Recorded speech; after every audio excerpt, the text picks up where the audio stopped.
Hi everyone. तो आज हम कंटिन्यू करेंगे साइंस में चैप्टर 2। देखिए, हमने लास्ट टाइम जो बात की थी वो बात की थी इंडिकेटर्स के बारे में और पीएच के बारे में। आज हम बात करेंगे और थोड़ी सी और प्रॉपर्टीज ऑफ एसिड की, क्योंकि मुझे मैंने एक वैसी प्रॉपर्टी बताई थी कि सौर होते हैं, खट्टे होते हैं, ठीक है, नेचर में corrosive होते हैं एसिड, लेकिन हम यहाँ पर रिएक्शन लिखेंगे आज इनकी, ठीक है, एसिड्स की। चलिए फटाफट बात करते हैं प्रॉपर्टीज ऑफ एसिड।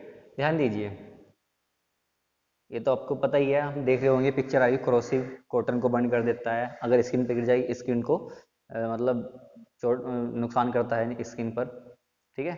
इसके जो नेचर है वो क्रोसिव है, ये तो आपको पिक्चर से पता चल गया। लेकिन हम जब रिएक्शन कराएंगे तो देखिए, सपोज करो मैं जो पहली रिएक्शन करा रहा हूँ इसकी, एसिड प्लस मेटल, जो मुझे मिलेगा वो मिलेगा मुझे मेटल साल्ट और हाइड्रोजन गैस। ये बहुत अच्छी रिएक्शन है।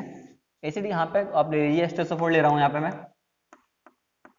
प्लस मेटल मैंने यहाँ पे जिंक ले लिया, ठीक है। क्या मिलेगा मुझको? मुझे यहाँ मिलेगा ZnSO4 zinc sulphate plus hydrogen with pop sound, with pop sound. ध्यान दीजिए, जो हाइड्रोजन बर्न होती है वो पॉप साउंड के साथ बर्न होती है। क्वेश्चन आता है इसमें बोर्ड पे, अच्छा क्वेश्चन मिल जाता है आपको, लेकिन पता होना चाहिए कि पॉप साउंड के साथ कौन सी गैस बर्न होती है। तो यहाँ आप लिखेंगे hydrogen gas, hydrogen gas Burns with pop sound, with pop sound. Okay, आपको डायग्राम में मिल जाएगा इसका, चिंता मत कीजिए। नेक्स्ट देखिए प्रॉपर्टी हम, एसिड प्लस, एसिड प्लस लिखो आप, एसिड प्लस जो है आपका कार्बोनेट, मेटल कार्बोनेट, ठीक है। इसके बाद हम बाइकार्बोनेट की बात भी करेंगे। Acid plus carbonate is equal to, आपको साल्ट मिलेगा, CO2 गैस मिलेगी और आपको वाटर मिलेगा। ओके, कोई कार्बोनेट आपके याद आ रहा हो, क्या याद आ रहा है? Na2CO3, Na2CO3। एसिड हम यहाँ पे H से लेते हैं इस बार, क्या लेंगे? H से लेंगे। क्या मिलेगा मुझको? देखिए, इससे पॉजिटिव आएगा, इससे नेगेटिव आएगा, क्या मिलेगा मुझको? NaCl, NaCl plus CO2 plus H2O। एक बात बताओ मुझको, क्या ये रिएक्शन बैलेंस है? देख के बताइए, क्या रिएक्शन बैलेंस है? बोलो। देखिए, यहाँ पे 2 सोडियम है, यहाँ पे 1 सोडियम है, और भी हम बाद में देखेंगे, पहले सोडियम को देख लो। हाँ भाई, देखेंगे तुझे सोडियम कितने, यहाँ पे 2 सोडियम करने पड़ेंगे हमें। Cl भी कितने हो गए? अब 2 Cl हो गए, क्लोरीन 2 हो गए, यहाँ पे 2 क्लोरीन करने पड़ेंगे। अब यहाँ पे H देखिएगा, यहाँ पे 2 H है, यहाँ पे 2 H है, बैलेंस है। यहाँ पे O कितने हो गए? 2 और 1, 3 O हो गए ऑक्सीजन, यहाँ पे 3 O है, बैलेंस इक्वेशन है वाली, ठीक है। फिर मेरे पास बाइकार्बोनेट है, मैं इसे ले रहा हूँ दोबारा HCl, बाइकार्बोनेट जैसे कि sodium bicarbonate NaHCO3 is equal to, क्या बनेगा मेरे पास? साल्ट ही बनेगा। कौन साल्ट बनेगा? NaCl, जो कर दूं, ठीक है, और CO2 और H2O। लेकिन इसको हम बैलेंस करने की जरूरत नहीं है, देखिए बैलेंस इक्वेशन है पहले से ही, नहीं है। 2H है यहाँ पे, 1 और 1, 2H, 2H है यहाँ पे, एक अन्य है, एक अन्य है, और कितने हैं मेरे पास? 3, यहाँ पे 3 है, बैलेंस इक्वेशन है वाली। ओके, इसके बाद मैं आपको बताऊंगा जो CO2 गैस निकलती है, CO2 गैस निकलती है अगर हम इसको लाइम वाटर से पास आउट करते हैं। ध्यान दीजिए, जो कार्बोनेट टेस्ट होता है आपके 11th में, एक आता है रेडिकल डिटेक्शन, वहाँ पे कार्बोनेट जो होता है, कार्बोनेट को डिटेक्ट करने के लिए ये वाली जो मैं आपको अब कराऊंगा, ये वाली इक्वेशन यूज करते हैं। हम वहाँ पे क्या करते हैं,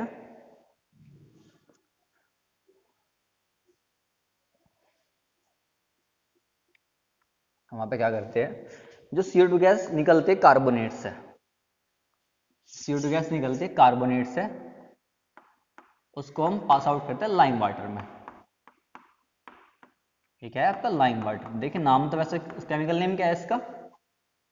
कैल्शियम हाइड्रोक्साइड, कहते क्या है इसको? Lime water. ये कैल्शियम हाइड्रोक्साइड का डाइल्यूट सॉल्यूशन होता है, lime water.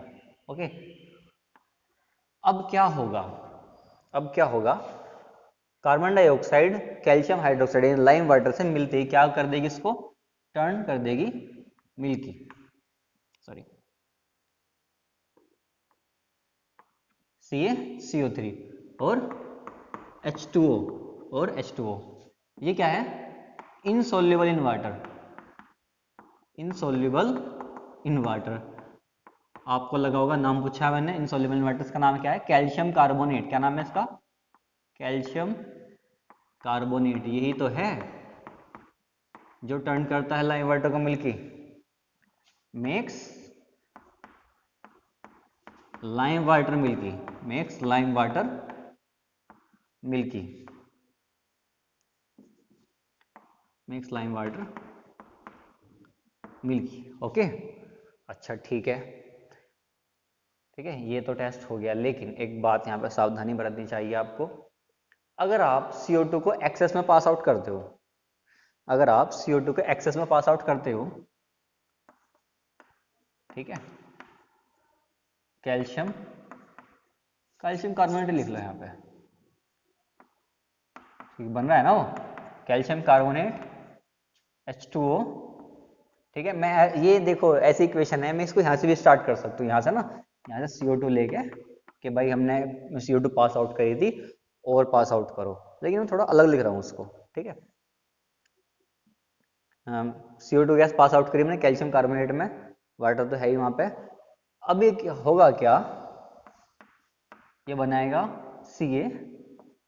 CaHCO3, calcium bicarbonate, और इसका ट्वाइस आएगा, हाँ तो इसका ट्वाइस आएगा कैल्शियम बाइकार्बोनेट। एक बात बताइए, जो ये कैल्शियम बाइकार्बोनेट है, यह कैल्शियम बाइकार्बोनेट, ये होता क्या है? सोल्यूबल होता है वाटर में। आपके पास ध्यान दीजिए, अभी थोड़ी देर में एक डायग्राम आएगा, उसमें आपको 3 डायग्राम मिलेंगे। पहले क्या था? लाइम वाटर, क्या था पहले? लाइम वाटर रखा हुआ है फर्स्ट डायग्राम में, उसमें तो कुछ रिएक्शन नहीं हुई, लेकिन सेकंड डायग्राम है उसमें मिल्की हो गया। जो थर्ड डायग्राम है उसमें कैल्शियम बाइकार्बोनेट बन गया, और जो क्या हो गया, सॉल्यूशन उसने क्लियर कर दिया क्योंकि वो सोल्यूबल हो गया, soluble in water, soluble in water.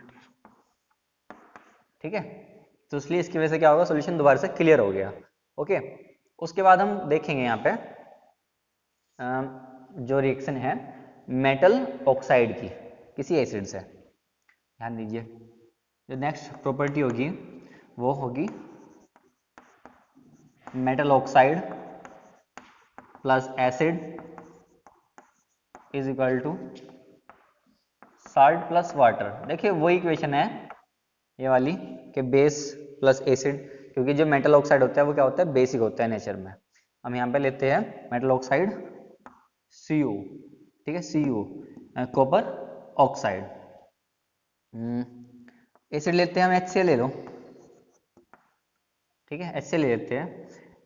इस देखिए इसका कलर होता है ब्लैक, क्या होता है इसका? ब्लैक। मैंने यहाँ पे लिया कॉपर ऑक्साइड, ध्यान दो कॉपर ऑक्साइड, और स्पेसिफिक लिखता हूँ इसको कॉपर, ये सेकंड लिखूंगा ना यहाँ पे मैं, इसकी ऑक्सीडेशन स्टेट है यहाँ पे, copper second oxide is equal to CuCl2। ये ब्लू ग्रीन कलर का होता है, इसका नाम क्या है? Copper chloride. ध्यान दीजिए, अगर हम ये लिखते हैं ना यहाँ पे CuCl, ये भी कॉपर क्लोराइड है, लेकिन यहाँ ध्यान दीजिए ये Cu मतलब कॉपर फर्स्ट क्लोराइड है, यहाँ पे जो ऑक्सीडेशन स्टेट है कॉपर की वो फर्स्ट है, 1 है। मतलब यहाँ पे जो मैं लिखूंगा इसको वो लिखूंगा कॉपर रोमन नंबर में सेकंड क्लोराइड। इससे क्या पता चलता है? अच्छा, ये कंपाउंड बना इसे कैसे, सबको पता होगा, 9th में मैंने आपको बताया भी था। CuCl, ये 2 यहाँ पाएगा, 1 यहाँ पाएगा, तो CuCl2 फॉर्म हो जाएगा, कॉपर सेकंड क्लोराइड प्लस क्या बाहर निकलेगा? H2O। क्या बाहर निकलेगा? Plus H2O। ठीक है, ये कुछ प्रॉपर्टीज ये हैं, प्रॉपर्टीज है एसिड की रिएक्शन के थ्रू। अब हम बात करेंगे बेस की कुछ प्रॉपर्टीज की। ऐसा नहीं है बेस मेटल से रिएक्ट नहीं करते, बेस भी करते हैं, देखिए कैसे करते हैं।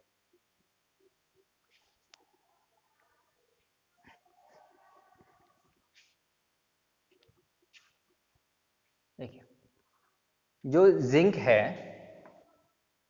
वैसे नहीं बेस से रिएक्शन नहीं करता,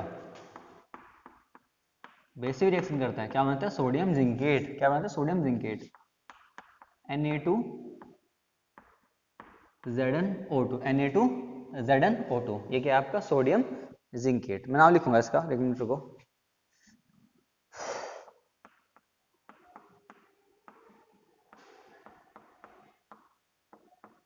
ठीक है, सोडियम जिंकेट। अच्छा गैस कीजिए यहाँ पे निकलेगा क्या। तो वहाँ पे क्या था, हाइड्रोजन गैस निकल रही थी। देखिए यहाँ पर भी हाइड्रोजन गैस ही निकलेगी। ठीक, यहाँ पे भी क्या निकलेगी, हाइड्रोजन गैस ही निकलेगी। ओके, हाइड्रोजन गैस निकलेगी यहाँ पर। ठीक है, और देखिए एक होते हैं न्यूट्रलाइजेशन रिएक्शन। न्यूट्रलाइजेशन रिएक्शन अगर हम पढ़ते हैं उस रिएक्शन को तो हम प्रॉपर्टीज ऑफ बेस में पढ़ सकते हैं, प्रॉपर्टीज ऑफ एसिड में पढ़ सकते हैं, क्योंकि न्यूट्रलाइजेशन रिएक्शन में क्या होता है,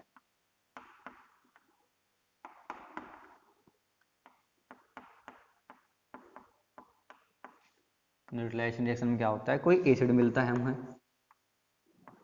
ठीक है, और कोई बेस मिलेगा जैसे कि NaOH। ठीक है, क्या करेंगे वे रिएक्शन करेंगे, क्या बनाएंगे, कोई सॉल्ट बनाएंगे और वाटर। तो न्यूट्रलाइजेशन रिएक्शन, ध्यान दीजिए न्यूट्रलाइजेशन रिएक्शन में हीट बाहर निकलती है। ठीक है, तो कैसी हुई, एक्सोथर्मिक रिएक्शन हुई। ओके, अब हम बात करते हैं पीएच ऑफ साल्ट सॉल्यूशन की, और उससे पहले बात करेंगे साल्ट क्या होते हैं। ठीक है, बड़ी जरूरी बात है, आपको पता होना चाहिए कि साल्ट होते क्या है। समझिए,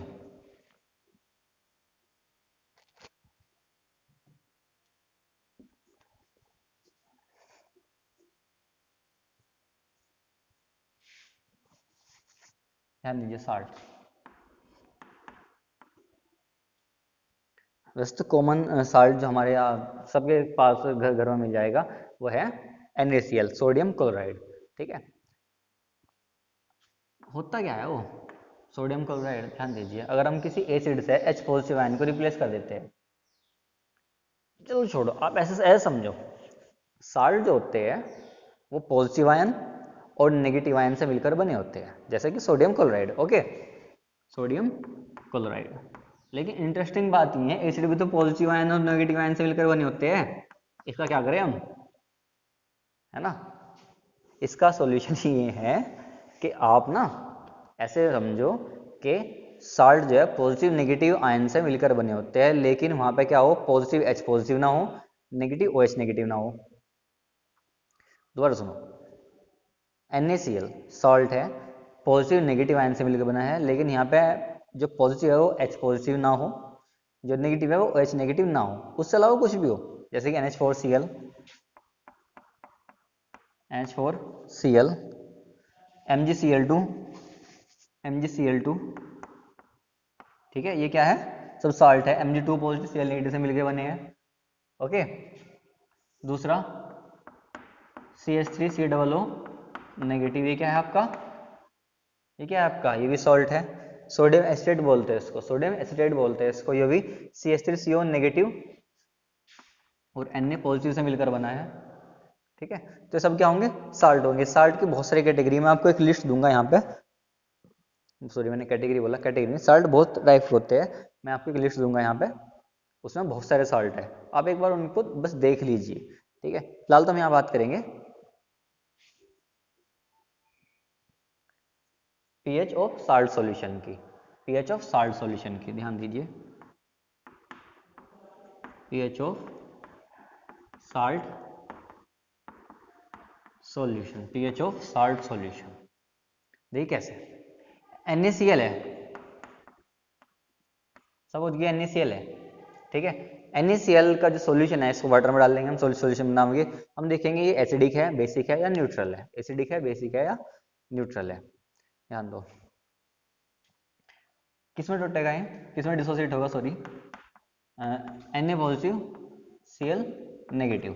ओके, एक बहुत आसान तरीका है देखने का, इस आप इसका H2 क्या डिसोसिएट होता है, OH नेगेटिव और H पॉजिटिव, OH नेगेटिव और H पॉजिटिव।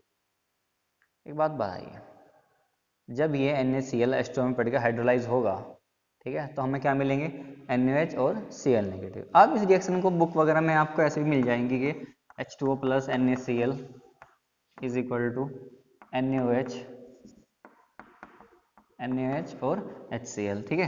लेकिन मैं आपको ऐसे दिखा रहा हूँ, ये ऐसे ज़्यादा आसान पड़ेगा, ठीक है। यहाँ पे देखिए क्या बनेगा, यहाँ से मुझे क्या मिलेगा, NaOH, ठीक है। यहाँ से क्या मिलेगा मुझे, Cl, ओके। तो नवो जी करे क्या, मिल गया तो हमें, ठीक है। तो हम करें क्या, कैसे देखें कि NaCl एसिडिक, NaCl का जो सोल्यूशन है एसिडिक होगा, बेसिक होगा या न्यूट्रल होगा। ध्यान दो, अगर आपका ऐसे हाइड्रोलाइज करने के बाद अगर आपका आता है स्ट्रॉन्ग एसिड और स्ट्रॉन्ग बेस,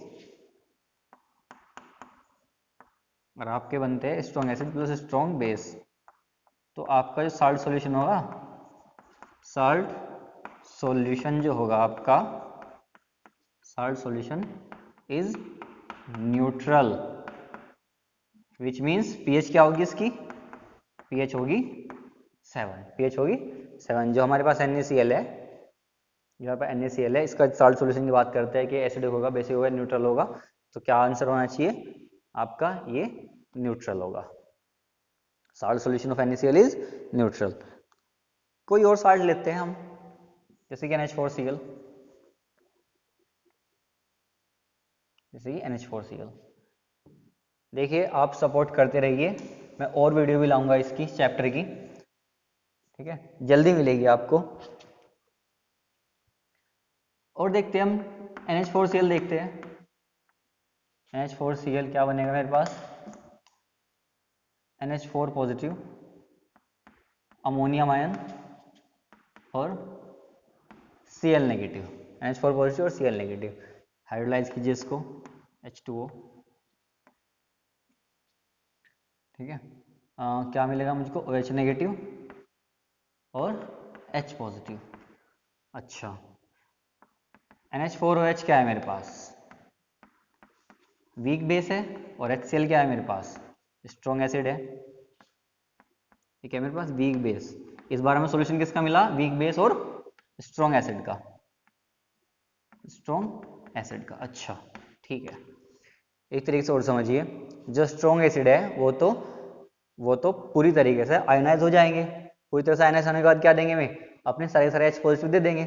लेकिन जो NH4OH है, वीक बेस है, ये आयनाइज होगा लेकिन पूरा नहीं हो पाएगा, यो पूरा आयनाइज नहीं हो पाएगा, मतलब अपने कम OH नेगेटिव देगा, जिससे क्या होगा, सॉल्यूशन में जो H पॉजिटिव होगी, H पॉजिटिव कंसंट्रेशन होगी, वो OH नेगेटिव ज़्यादा हो जाएगी,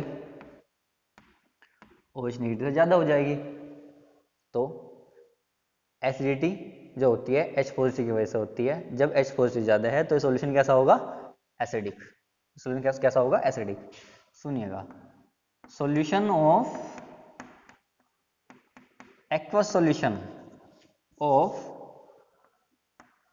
aqueous solution of NH4Cl is, बोलिए जरा, एसिडिक, ओके। इसकी पीएच क्या होगी, इसकी पीएच होगी लेस देन 7, इसकी पीएच कैसी होगी, लेस देन। एक्वस सॉल्यूशन है वो एसिडिक होता है या बेसिक होता है। चलिए शुरू करते हैं। देखिए जो Na2CO3 है वो कैसे डिसोसिएट होगा,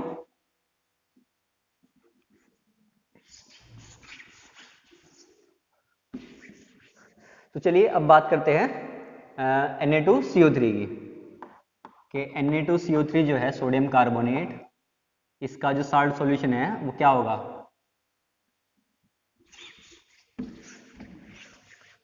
तो चलिए बात करते हैं सोडियम कार्बोनेट की। सोडियम कार्बोनेट देखेंगे, इसका जो साल्ट सॉल्यूशन होगा वो क्या होगा, एक्वा सॉल्यूशन क्या होगा इसका, इस साल्ट का, एसिडिक या बेसिक। चलो देखते हैं। जो Na2CO3 होगा, अगर उसको हम डिसोसिएट करते हैं तो कैसे डिसोसिएट होगा, वो Na पॉजिटिव और CO3 2 नेगेटिव में। जब ये हाइड्रोलाइज होगा मुझे क्या मिलेगा, यहाँ पे OH नेगेटिव और H पॉजिटिव। जब हाइड्रोलाइज होगा तो मुझे क्या मिलेगा, NaOH और H2CO3। देखिए कुछ बच्चों की प्रॉब्लम होती है, वे रट लेते हैं कि ये कार्बोनिक एसिड है, ये कार्बोनिक एसिड है, ठीक है। लेकिन ये बना कैसे होता है, ध्यान दो, CO3 2 नेगेटिव और H पॉजिटिव, ये 1 यहाँ आता है और 2 यहाँ पर आता है, क्या बनता है H2CO3। Okay, H2CO3। अच्छा, ये क्या है आपका बेस है। ओके, OH नेगेटिव देगा, पक्की बात है बेस है, लेकिन कौन सा बेस है, ये स्ट्रॉन्ग बेस है आपके पास है, स्ट्रॉन्ग बेस। ये एसिड है, H पॉजिटिव देगा, पक्का एसिड है, लेकिन ये आपके यहाँ पे क्या है, ये वीक एसिड है। ठीक है, वीक एसिड। ओके, ये आपका वीक एसिड है। ओके, तो स्ट्रॉन्ग इलेक्ट्रोलाइट्स होते हैं, स्ट्रॉन्ग बेस होते हैं, स्ट्रॉन्ग एसिड होता है, कुछ भी हो, जो स्ट्रॉन्ग होता है वो अपना पूरे के पूरा लगभग कंप्लीटली आयनाइज्ड हो जाता है, मतलब अपने पूरे के पूरे OH नेगेटिव आयन देगा। लेकिन बात करते हैं H2CO3 की, ये पूरा आयनाइज नहीं होगा, कंप्लीटली आयनाइज नहीं होगा, जिस वजह से क्या होगा, कंसंट्रेशन ऑफ OH नेगेटिव ज्यादा हो जाएंगे H पॉजिटिव से। यहाँ पे क्या होगा, concentration of OH negative is more than H positive. और एसिडिटी किसकी वजह से होती है, H पॉजिटिव की वजह से। बेसिसिटी किसकी वजह से होती है, OH नेगेटिव की वजह से। जिस सॉल्यूशन में OH नेगेटिव ज्यादा होंगे वो तो बेस होगा, वो तो बेस होगा। तो मुझे बताइए ये जो Na2CO3 का एक्वस सॉल्यूशन है वो क्या होगा, aqueous solution of sodium carbonate, sodium carbonate is basic in nature, is basic in nature. अच्छा, इसकी पीएच क्या होगी, जो इसकी पीएच होगी, ये साल्ट सॉल्यूशन क्या होगी, मोर देन 7 और more than sorry more than 7 और लेस देन 7, ये होगी मोर देन 7। अच्छा, जो इसका साल्ट सॉल्यूशन है वो लिटमस पेपर को क्या करेगा, रेड को ब्लू करेगा, ब्लू को रेड करेगा। बेसिक है, ध्यान दे, रेड ध्यान दो, रेड को ब्लू करेगा। This solution turns red litmus to blue, red litmus to blue. देखिए, तो हम किसी साल्ट की नेचर, वो एसिडिक है, बेसिक है, न्यूट्रल है, ऐसे देख सकते हैं। ठीक है, ओके। इसके बाद हम पढ़ेंगे इंपॉर्टेंस ऑफ पीएच, जो कि बहुत ज़्यादा इंपॉर्टेंट है। इंपॉर्टेंस ऑफ पीएच बहुत ज़्यादा इंपॉर्टेंट है। ठीक है, चलिए शुरू कर रहे हैं। चलिए बात करते हैं इंपॉर्टेंस ऑफ पीएच की। सबसे पहले बात करेंगे pH in our digestive system. देखिए, हमारा जो स्टमक है वो खाने को डाइजेस्ट करने के लिए HCl हाइड्रोक्लोरिक एसिड फॉर्म करता है, लेकिन जब उसकी मात्रा ज़्यादा हो जाती है तो उस कंडीशन को बोलते हैं एसिडिटी। क्या बोलते हैं, एसिडिटी। तो एंटासिड जो होते हैं, माइल्ड बेस है, जो एंटासिड होते हैं उस एसिडिटी को कम करते हैं। ठीक है, उस एसिडिटी को कम करते हैं। जैसे कि हमारा हो गया मिल्क ऑफ मैग्नीशिया और बेकिंग सोडा, जी, सोडियम बाइकार्बोनेट, बेकिंग सोडा। देखिए, बाजार में आप इनो वगैरह आती होगी, में सब क्या है, बेसिक सॉल्यूशन होते हैं उनके, वे सब क्या है, बेसिक सॉल्यूशन है। ठीक है, फिर हम बात करेंगे pH change as the cause of tooth decay. PH change as the cause of tooth decay होता क्या है, जब हम कोई शुगरी, मतलब में कोई मीठा खाते हैं तो हमारे माउथ में प्रेजेंट बैक्टीरिया उसको लैक्टिक एसिड में ब्रेक कर देते हैं, जिससे जो माउथ की पीएच है वो घट जाती है। जब माउथ की पीएच मतलब पीएच घटने का मतलब क्या होता है, एसिडिटी बढ़ जाती है। जब माउथ की पीएच घट जाती है 5.5 से कम, 5.5 से कम हो जाती है, तो हम ये कहते हैं कि ये अच्छी नहीं है। ठीक है, टूथ डी के दांत गिरने लगते हैं। इसके लिए हम क्या करते हैं, टूथपेस्ट करते हैं। टूथपेस्ट क्या होता है, देखिए, टूथपेस्ट जो नेचर है वो है बेसिक। ठीक है, टूथपेस्ट की नेचर कैसी होती है, बेसिक। ठीक है, और जो हमारे एसिड प्रेजेंट है माउथ में उसको वो करता है न्यूट्रलाइज, जिससे पीएच बढ़ जाती है। ठीक है, ओके। फिर हम बात करें self defence bye animal and plants. कुछ एनिमल और प्लांट ऐसे होते हैं जो एसिड या बेस इंजेक्ट करके अपने आप को सुरक्षित रखते हैं। जैसे कि नेटल प्लांट है आपका, नेटल प्लांट की पिक्चर स्क्रीन पर आएगी। ठीक है ना, ये क्या करते हैं, इसके हेयर में क्या होता है, मिथेनोइक एसिड होता है, जो इंजेक्ट करता है किसी पर्सन की स्किन में, जिससे क्या होता है, बर्निंग पेन होता है। When honey bee sting it inject N acid. Honey bee होती है मधुमक्खी, अगर वो आप काटेगी तो वो इंजेक्ट क्या करेगी, वो एसिड इंजेक्ट करेगी, जिसका सॉल्यूशन क्या है, आप कोई माइल्ड बेस जैसे कि बेकिंग सोडा को वाटर में मिला के रब कर सकते हो। ठीक है, बेकिंग सोडा को वाटर में मिला के रब कर सकते हो उस जगह पर, उससे आराम मिलेगा, रिलीफ मिलेगा। When wasp sting it inject an alkali. ऐसे ही जो वास्प है, मैं आपको देखो हनी बी और वास्प में थोड़ा सा डिफरेंस होता है, जिसको मैं एक पिक्चर के थ्रू आपको समझाऊंगा। आपकी स्क्रीन पर पिक्चर आ जाएगी, ठीक है। जब वास्प इंजेक्ट करता है तो वो एल्कली इंजेक्ट करता है स्किन में, जिससे क्या होता है, जिससे पेन होता है। लेकिन इसका सोल्यूशन क्या है, अब आप कोई माइल्ड एसिड यूज करोगे, कोई माइल्ड एसिड यूज करोगे जहाँ पे स्टिंग किया है वास्प ने। Ant sting inject methanoic acid, specially red ants. जो रेड आंट्स होती है उनमें क्या होता है, मेथनोइक एसिड, इसको फॉर्मिक एसिड भी बोलते हैं। देखिए जो फॉर्मिक एसिड या मेथनोइक एसिड है, सबसे पहले रेड आंट से एक्सट्रैक्ट किया गया था, ठीक है। The stinging hair of nettle plants के बारे में हम बता चुके हैं। जो नेटल प्लांट के हेयर होते हैं वो मेथनोइक एसिड इंजेक्ट करते हैं स्किन में। देखिए और बहुत सारी चीज़ें हैं पीएच के बारे में, जैसे कि आप देखते होंगे कभी सोइल की जो पीएच है वो कम हो जाती है, मतलब एसिडिक हो जाती है सोइल, तो हम क्या करते हैं, स्लेक्ट लाइम डालते हैं मिट्टी में, जिससे क्या हो जाए, उसकी पीएच बढ़ जाए। जो एसिड है स्लेक्ट लाइम यानी कैल्शियम, कैल्शियम हाइड्रोक्साइड COH कोल्ट्राई जो फॉर्मूला है उसका, वो न्यूट्रलाइज कर दे एक्सेस एसिड को, ठीक है। और भी चीज़ें हैं, जैसे कि अगर किसी रिजर्वोयर है, कोई पानी तालाब वगैरह है, वहाँ पे अगर पानी की एसिडिटी पानी की एसिडिटी बढ़ गई, मतलब पीएच कम हो गई, वहाँ पे क्या होगा, जो एक्वाटिक एनिमल्स है वो कंफर्टेबल फील नहीं करेंगे और मर जाएंगे, ठीक है। हम क्या करते हैं, स्लिक्ट लाइम को ही या कैल्शियम कार्बोनेट को, कैल्शियम कार्बोनेट के स्लिक्ट लाइम को पानी के उस पानी में डाल देते हैं, जिससे क्या होगा, उसकी पीएच घट जाएगी और सॉरी उसकी पीएच बढ़ जाएगी और एसिडिटी घट जाएगी, ठीक है। ये कुछ इंपॉर्टेंस है, ठीक है। देखिए नेक्स्ट टर्न पे जो हम करेंगे वो करेंगे आपका कुछ कंपाउंड्स हमारे पास, जैसे कि NaCl है, प्लास्टर ऑफ पेरिस है, इस तरह के कंपाउंड डिस्कस करेंगे। और देखिए आपको इसी चैनल पर जो एस चांद बुक है 10th क्लास में, उसकी एक्सरसाइज भी होगी। जो हॉट्स क्वेश्चन है उसका सॉल्यूशन आपको मैं सारे दूंगा यहाँ पे, ओके। फिलहाल इस वीडियो में इतना ही।